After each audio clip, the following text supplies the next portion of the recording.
Hoy comenzamos una serie nueva. ¿Cuántos están entusiasmados cuando arrancamos serie? A mí me parece espectacular cuando arrancamos serie. Y va a ser una serie que se llama Diferente. Dile al de al lado, diferente. Diferente es la serie que va a durar, yo creo que 4 semanas. Después de estas 4 semanas venimos a tener nuestros eventos de Easter. ¿Están preparados para Easter? Uno de los mejores eventos del año donde podemos reconocer la crucifixión de Cristo, pero no solo la crucifixión, sino que la resurrección. No fue importante solo que lo crucificaron, sino que resucitó. Entonces hoy estamos comenzando esa serie y se llama Diferente. Grítalo conmigo, diferente. Es una serie que creo que es importante entenderla porque siento que Dios nos llamó a ser diferentes. Y va a ser una serie basada en el libro de Pedro. El libro de Pedro es una de las epístolas más encantadoras que hay en la Biblia, bajo mi criterio. Y necesito darles un poquitico de contexto para que podamos entender qué es lo que vamos a hacer. Porque ¿quién escribió esta epístola? Los escucho. Pedro, como su nombre lo dice, la escribió Pedro. Entonces es muy importante porque mucha gente no ve a Pedro como un hombre estudiado, como un hombre preparado, sino que ven a Pedro como ese pescador sucio que salió de olor a pescado y con un temperamento sanguíneo, imprudente, haciendo diferentes cosas. Pero la verdad es que Pedro era un hombre brillante. Pedro era un hombre muy especial. Y él escribió este libro porque vivían en una historia dentro del tiempo de Pedro. Estaban pasando un tiempo muy difícil la gente, y él fue uno de los que se atrevió a hablar de verdad, de los que se puso a hablar las cosas como eran, sin importar lo que pensaba la política, sin importar lo que estaba pasando en el tiempo, sin importar, sino que fue con la teología radical de lo que estaba pasando en ese tiempo. Y acuérdate que en ese tiempo el que hablaba de Jesús, ¿qué le pasaba? Lo mataban, ¿verdad? Eran perseguidos y los mataban. Y hoy en día creo que es importante que podamos entender que esto sigue siendo real, que nosotros debemos pararnos firmes en nuestras creencias sin importar lo que viene, sin importar la consecuencia, de que de pronto podíamos estar así medio, pero pasarnos con una teología radical sin importar morir. ¿Cuántos estarían dispuestos a morir por Cristo?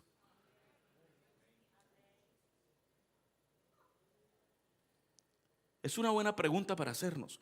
¿Cuántos estaríamos dispuestos para morir por Cristo? Pedro estuvo dispuesto, y en ese libro él habló de la Trinidad, habló de la santidad, habló de la obediencia, habló de la revelación, habló de todas las cosas importantes que nosotros necesitamos entender hoy en día. Porque Dios nos llamó a hacer algo diferente de la misma manera que lo llamó a él y a los discípulos. Y hoy en día nosotros no estamos viviendo diferente, nosotros estamos viviendo igual. Es más, yo siento que la iglesia está cogiendo una línea muy fina y más bien nosotros nos estamos pareciendo a ellos en lugar de ellos a nosotros. Nosotros estamos sacrificando lo que dice la palabra por ganar una cultura. Y yo quiero que sepas que tú, por más que hagas lo que hagas, no vas a ganar una cultura. El que va a ganar una cultura se llama Cristo Jesús. Y lo único que tenemos que hacer es hablar de Él. Dáselo fuerte si se lo vas a dar.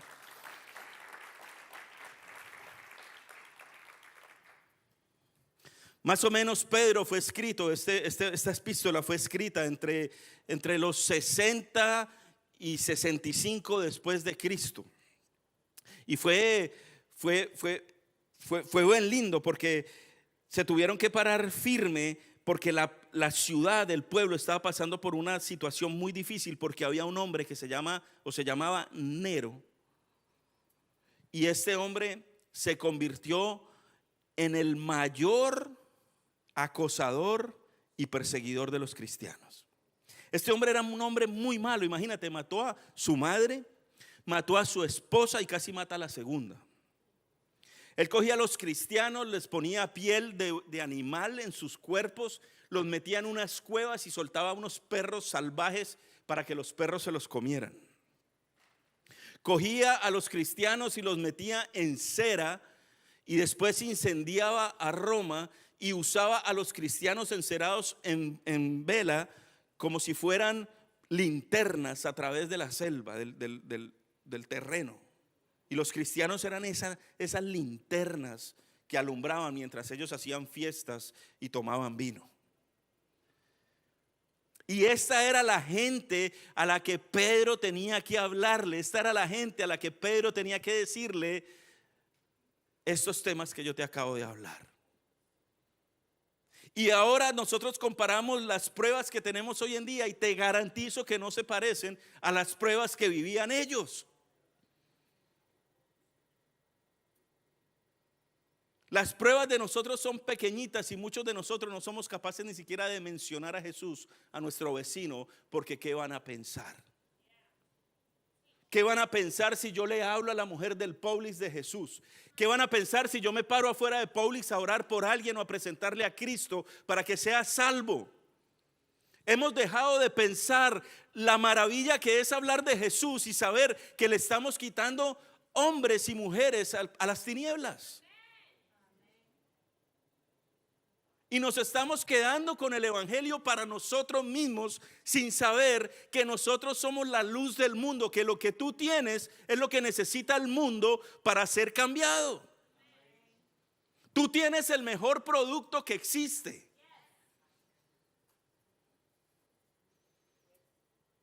Pero no lo promovemos.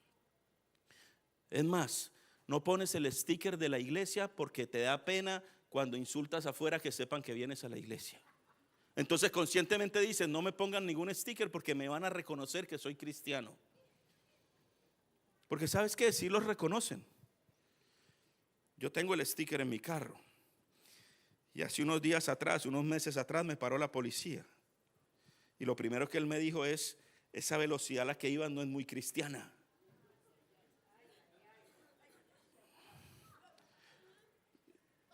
Y yo le dije, tienes toda la razón, perdóname.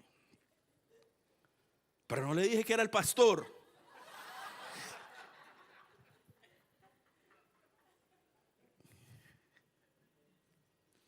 Entonces yo creo que en esta epístola, este tema, estas 4 semanas de estas conversaciones que vamos a tener van a cambiar y transformar tu vida para que nos volvamos un poquito más radicales de lo que estamos. Porque hoy en día nos sale un barbecue y ya nosotros no vamos a la iglesia. No, hoy en día viene Pepito y ya no vienes. Pero tú no sabes lo que tú le estás diciendo a tu hijo cuando pones otras prioridades antes que la iglesia. Y tú lo estás haciendo por tus hijos. Hoy vengo por ti. La serie pasada, Dios dijo que los iba a meter ¿a dónde? A lo profundo, y entrar a lo profundo es madurar. Y para madurar yo necesito enseñarte lo que la Biblia dice para que nosotros empecemos a vivir como dice la Biblia que vivamos.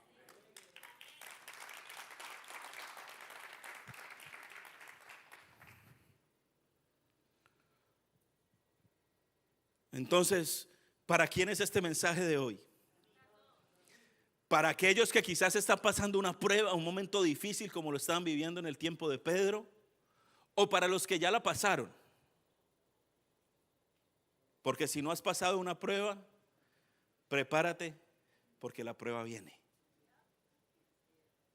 Yo quisiera venir acá y darte un mensaje motivacional como muchas iglesias, pero yo no te vengo aquí ni a entretener ni a motivarte. Yo vengo aquí a hablarte la palabra de Dios para poderte motivar. Pero en la palabra de Dios dice que nosotros tendremos aflicción. Ahora, ¿por qué decimos lo mejor está por venir? Porque el ejército de Dios se va a levantar y vamos a vivir y no nos va a pasar nada como en ningún de estos tiempos. Pero probablemente nos apedreen. O probablemente no puedas viajar más. O probablemente no puedas, yo qué sé que vaya a pasar. Pero ¿estás dispuesto a pararte firme en lo que crees? ¿A morir?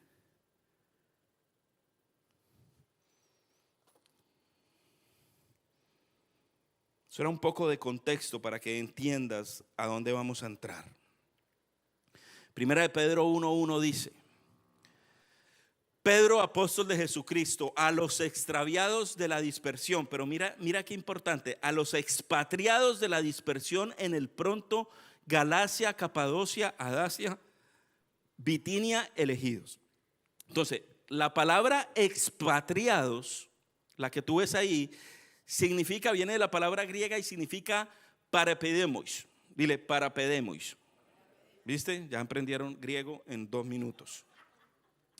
Y esto significa exiliados, peregrinos, forasteros. Lo que significa que nosotros no somos de acá, de este mundo. Nosotros estamos de pasajeros por el mundo, porque nosotros sabemos que nuestro final, ¿cuál es? La eternidad, el cielo. Entonces aquí Pedro les está diciendo: todos los que están expatriados de la dispersión en el Ponto. En otras palabras, no somos de acá. ¿Y por qué no somos de acá? ¿O por qué tenemos que saber que nosotros tenemos otro reino? El reino de Cristo no es el mismo reino de acá, y tampoco es el mismo reino de las tinieblas. Todo se mueve con reinos y todos pertenecemos a un reino: al reino del cielo, al reino de las tinieblas o al reino de la tierra.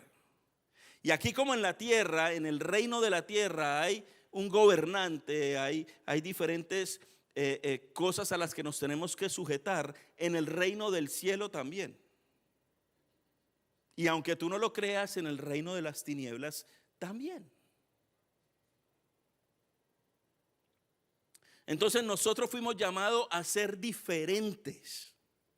Fuimos llamados a criar a nuestros hijos diferente. Fuimos llamados a manejar nuestras finanzas diferente. Fuimos llamados a ser cabezas y sacerdotes de hogar de una manera diferente. Estás llamada a hablar y a cuidar y a proteger de manera diferente. O sea que nuestros valores son diferentes, nuestras metas son diferentes y los estándares que tenemos son diferentes. Yo no puedo criar a mis hijos igual que los impíos, no puedo. Porque yo quiero enseñarle a mis hijos lo que la palabra de Dios dice para que ellos tomen sus decisiones radicales ahora. Pero tampoco los puedo sacar del mundo y crear que los voy a meter en una burbuja para que ellos vivan aislados e independientes. Porque en dado momento van a llegar con una fe falsa. Entonces muchos de nosotros nos decimos, pero Gaby, ¿cómo así que las pruebas son buenas cuando yo no entiendo las situaciones difíciles? El hambre del mundo, por ejemplo. Yo no entiendo que una madre murió joven y dejó a sus hijos pequeños. Yo no entiendo que eso pueda ser una prueba buena. Entonces, si estas pruebas, Dios está ahí, ¿cómo Dios las permite? ¿Verdad? Muchas veces nos preguntamos eso. Pues yo te voy a pedir que me acompañes a Primera de Pedro 1, 6, 7.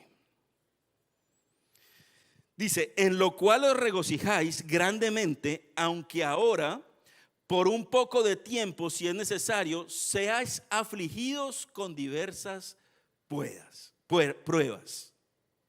O sea, en lo cual ¿qué? Os regocijamos grandemente.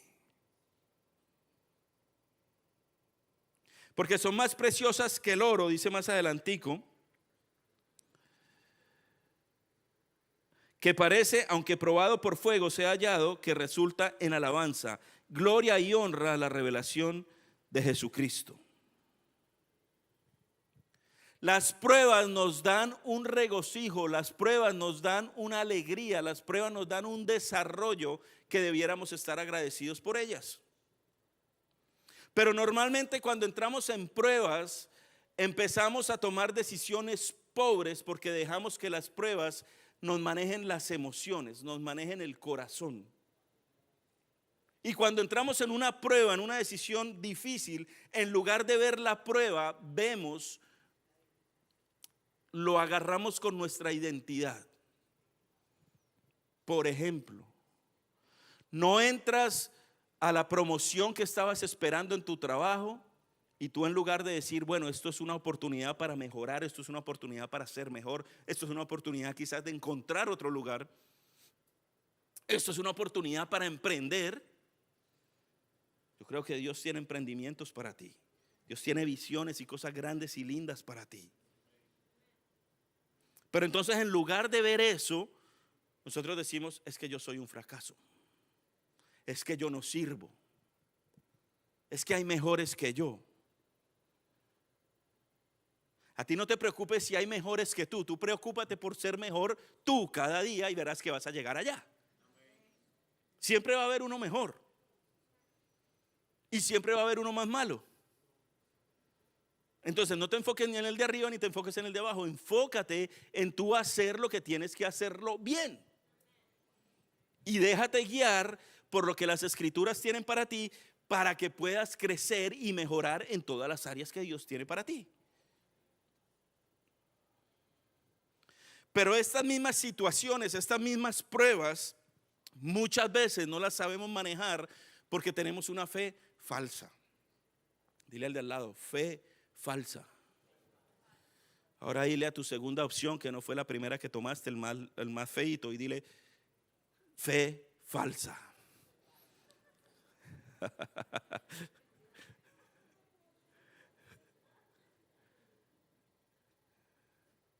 Muchos de nosotros tenemos fe falsas y por eso no podemos ser radicales y por eso las pruebas no las podemos soportar.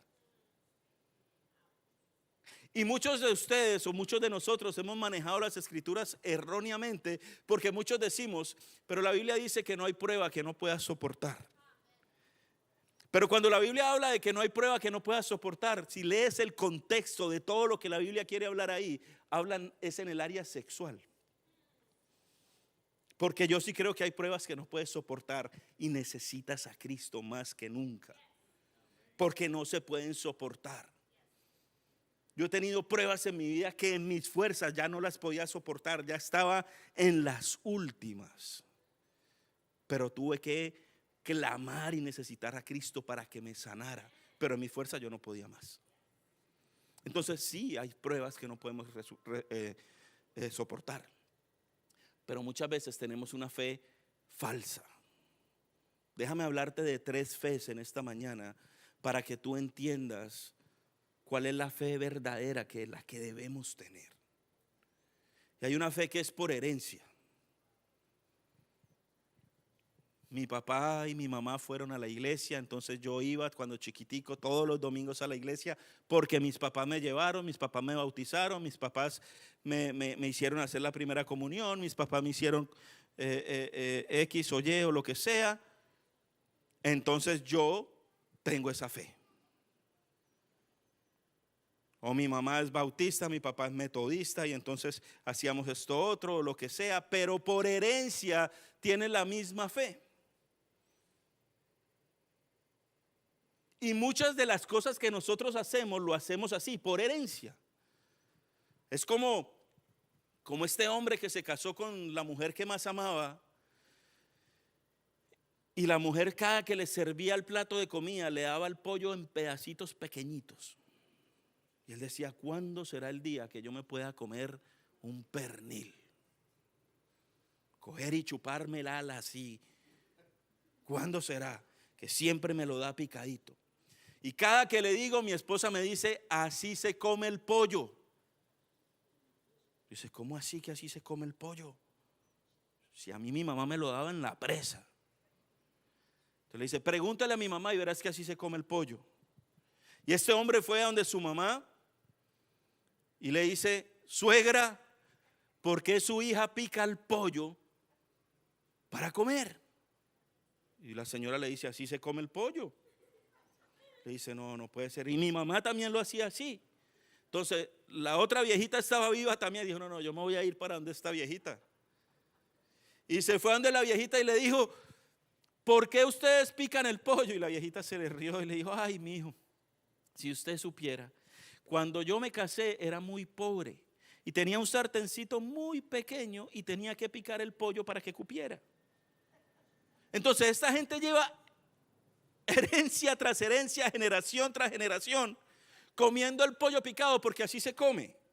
Y muchos de nosotros todavía tenemos esa fe porque nuestras generaciones anteriores creyeron en esa fe, mas no es una fe verdadera. No, es que mi abuelita hacía así. Está acá.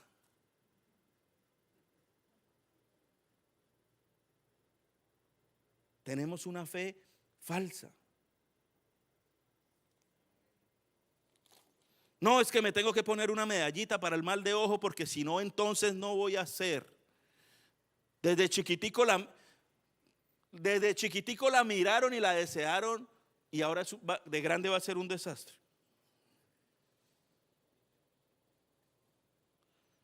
¿Cuánta fe falsa nosotros tenemos si vivimos con ella? Y yo no le estoy tirando a nadie ni a ninguna religión. Simplemente que hay fe falsas. Y para que una fe sea genuina, necesita estar en Cristo Jesús, porque hoy hay una fe humanista, humana. La que te mueve las emociones es más chévere, es más rica. Hay otra fe que yo la llamo la fe bombera.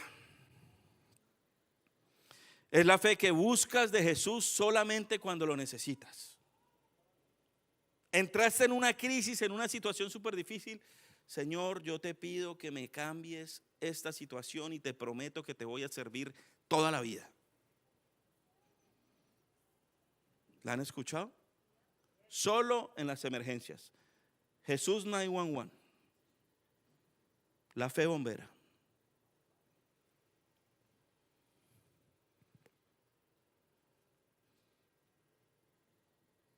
El otro día llegué a un restaurante con Cari y el mesero vino en dado momento a la iglesia y me vio y dijo: wow, qué emoción verte, qué rico, el pastor favorito, qué iglesia tan espectacular, me encanta, no sé qué. Hace ratico no voy, yo no lo veo hace como 4 años. Hace ratico no voy. Y de repente empieza: bueno, hace ratico no voy porque entonces me compliqué y la pandemia y la cosa, y entonces me enamoré y me fui a vivir con mi novia y entonces me acuesto con ella y entonces el domingo no soy capaz de ir y entonces aparte de eso también nos metemos unos tacos de marihuana de vez en cuando. Le digo: oye, para. Yo vine a comer. Todo el tiempo te están confesando algo y diciendo algo que quieren justificar de lo que no estamos haciendo. Y la realidad es que tiene una fe falsa, porque él no necesita hacer nada ni demostrar nada para acercarse a Cristo. Y hay otra fe que es la fe de condiciones. Lo condiciono, yo hago o me acerco a Dios porque tengo una agenda escondida, porque algo voy a sacar de ahí.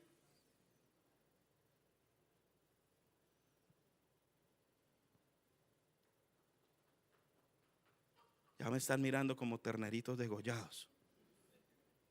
Creo que Dios está moviendo tu corazón en esta mañana. Pero la realidad es que Dios usa tus pruebas.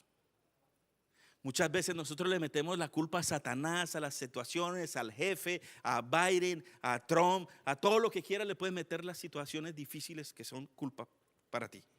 O sea, que te traen problemas. Pero muchas situaciones difíciles Dios las pone. Porque Dios usa las pruebas. Porque Dios prueba tu fe.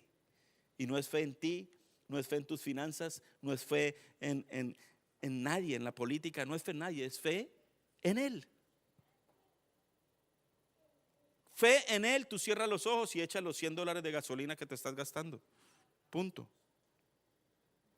Pero no empiezas a llorar, a decir: esta gasolina, ¿para qué voté por Biden? No, yo tengo amigos que ya están arrepentidos, por eso lo dije. Entonces, primera de Pedro 1, 6, 7, dice así, perdón, 7, dice así: para que la prueba de vuestra fe, más preciosa que el oro que parece, aunque probado por fuego, sea hallada que resulta en alabanza, gloria y honor en la revelación de Jesucristo. Una fe que ha sido probada es una fe que se puede confiar. Si tu fe ha sido probada, yo me acuerdo, después de que hice mi programa de restauración y salí del adulterio, yo me acuerdo que como pastor fue muy difícil volver a ganar confianza en la ciudad, volver a tener relaciones pastorales de confianza, que te dijeran, puedo confiar en él. Pero mi fe había sido probada al máximo y Dios me había sacado de ahí como el oro que brilla, como dice ese versículo.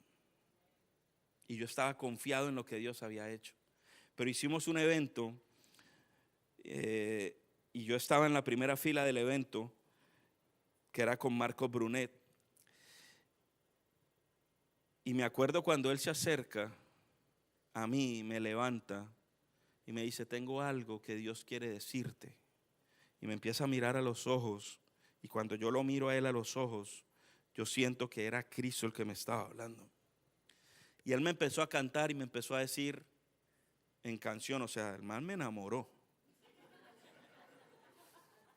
El man me empezó a cantar. Y me empezó, entre la canción que estaba diciendo, me dijo, Dios te dice que tú eres confiable. Dios te dice que tú eres confiable. Y era Dios afirmando mi corazón, porque muchas veces tu fe no la tienes tan firme en lo que la debes tener, que empiezas a dudar y a pensar que lo que estás haciendo es correcto o no, porque no estás viendo el resultado de una vez que estás esperando. Pero el problema es que nosotros leemos la Biblia de una hoja a otra y no sabemos que quizás entre un versículo y el otro pasaron varios años. Y nosotros los estamos leyendo de una. Entonces la otra fe es ¿cuál? Condicional. Una fe condicional. Pero mira lo que dice Lucas 22, 31 al 33. Dice, Simón, Simón, mira que Satanás os ha reclamado para zarandearnos como a trigo. Pero yo he rogado por ti para que tu fe no falle. Y tú, una vez que hayas regresado, fortalece a tus hermanos. Y Pedro le dijo, Señor, estoy dispuesto a ir contigo tanto a la cárcel como a la muerte. Mira que Satanás está pidiendo sacudirte. Es lo único que puede hacer. Y con autorización. O sea que él viene a Cristo y dice, voy a sacudir a este. Y Dios le dice, métele una mechoneada para ver si aprende. Sacúdelo.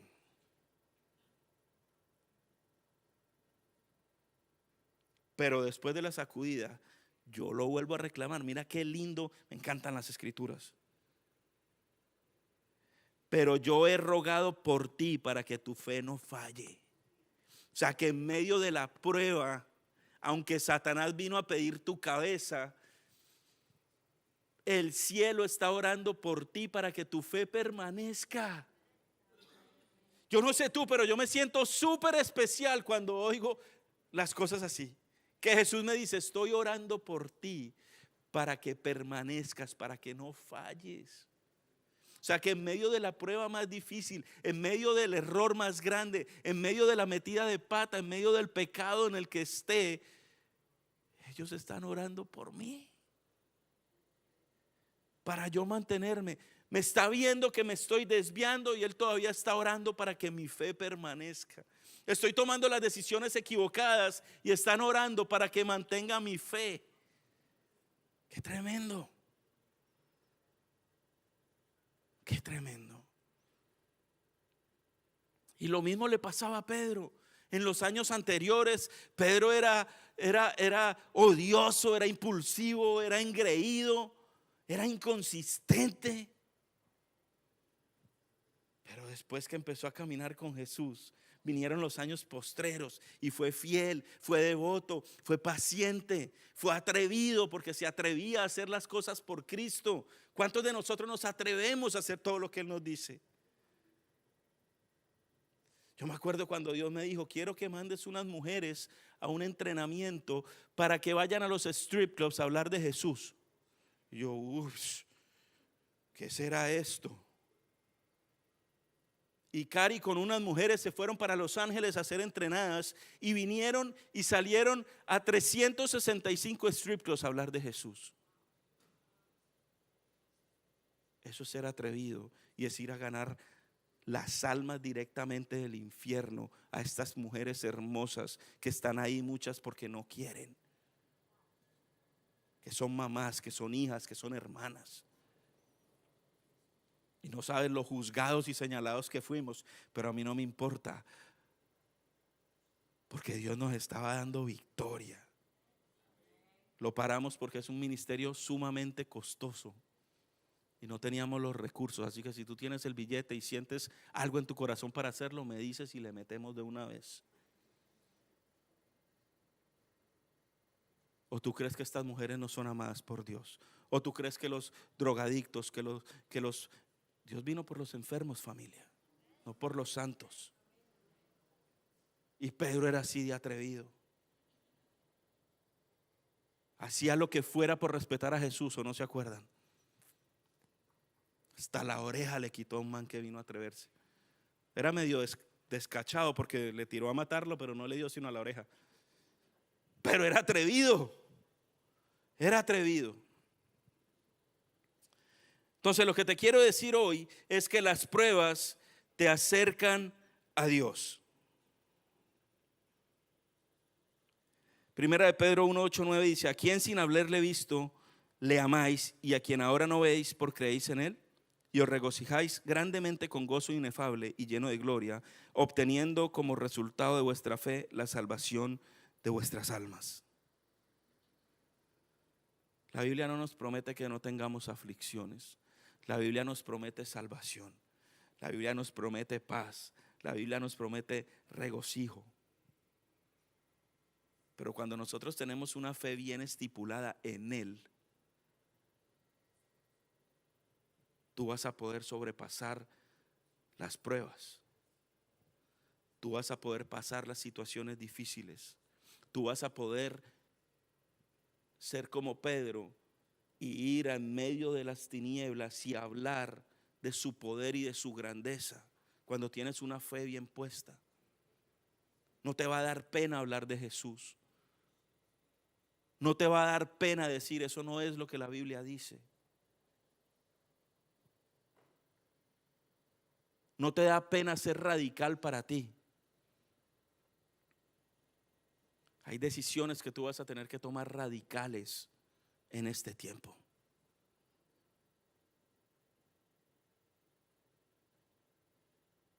Si pones la fe en algo que no es Jesús, quizás las pruebas van a estar más abundantes. Pero cuando las pruebas están puestas en Él, Dios te da algo que se llama paz. La paz que sobrepasa todo entendimiento. Lo que no puedo entender. ¿Tú sabes de dónde salió este mensaje? De la realidad. Han sido años muy difíciles. Desde el 2020 hasta acá han sido años muy difíciles. En medio de la pandemia, dar este paso de este lugar fue una decisión bien difícil y sigue siendo difícil. Porque lo que está pasando en este mundo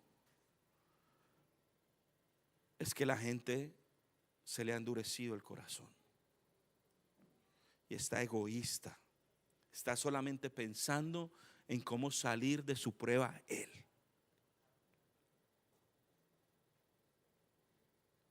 Y hemos tenido pruebas muy difíciles en esta temporada. Si la gente no pone su fe en Él, nuestra fe se va a ver sacudida. Porque tú lo viste. Satanás está pidiendo tu cabeza. Satanás te quiere sacudir.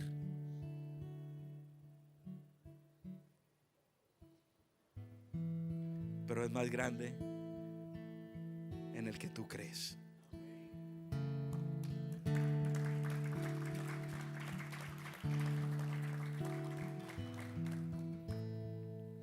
quizás en este momento en el que tú estás pasando una prueba difícil, Dios lo único que te está diciendo es: ve conmigo un día a la vez. Tú sabes, hay veces nos ponemos películas de 1 año, 2 años, o qué va a pasar en diciembre, o qué va a pasar en esto, o estoy creciendo y no tengo nada, o nos ponemos unas metas demasiado largas. Y quizás Dios hoy te está diciendo: yo quiero que vivas un día a la vez. ¿Tienes para comer hoy?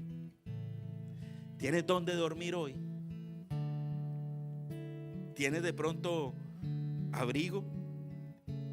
Tienes todo lo que promete la Biblia. Lo otro es extra. Pero cuando ponemos la fe en Él, aunque pasemos pruebas, vamos a estar pegados a Él, diciéndole: Señor, yo creo en lo que tú dijiste, y si tú lo dijiste, lo vas a cumplir. Amén. Ponte de pie ahí donde estás.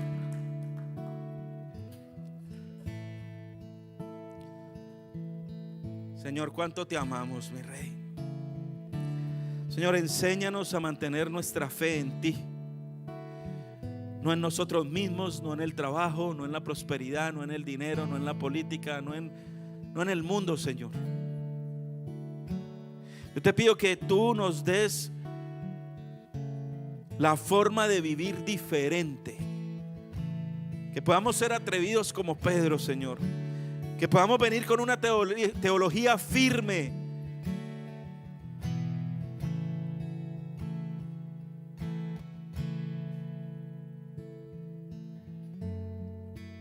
y que aunque muchas veces queremos negarte como Pedro, sabemos que tú eres la verdad, sabemos que tú eres real, sabemos que tú eres un Dios que está vivo.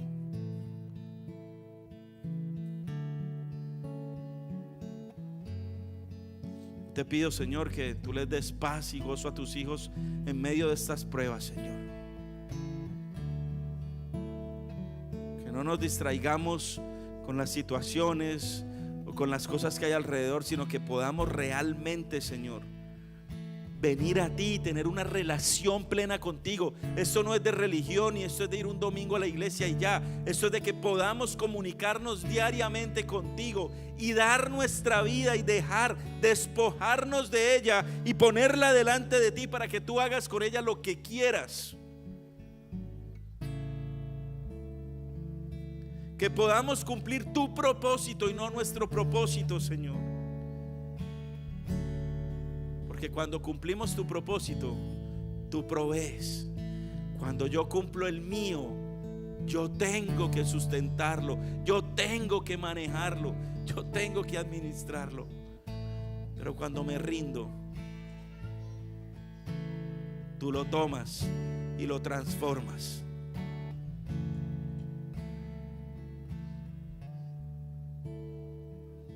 ¿Cuántos sienten que deben ser transformados por Dios en esta mañana? Levanta tu mano ahí donde estás si tú crees que debes ser firme en lo que Dios te ha mostrado, la fe de poder confiar plenamente en Él, de lo que te está diciendo.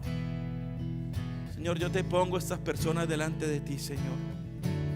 Yo te pido, Señor, que tú empieces a entrar en la profundidad de sus corazones y transformar de adentro hacia afuera, donde podamos confiar en ti plenamente y así sentirnos prosperados.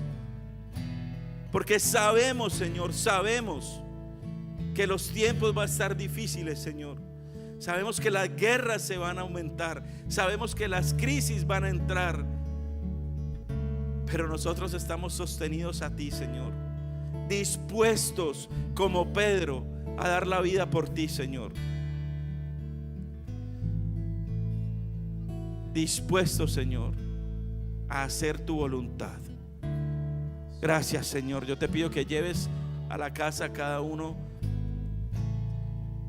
que puedan pasar un domingo en familia especial y que tú los enamores de ti, Señor. En el nombre de Jesús. Amén.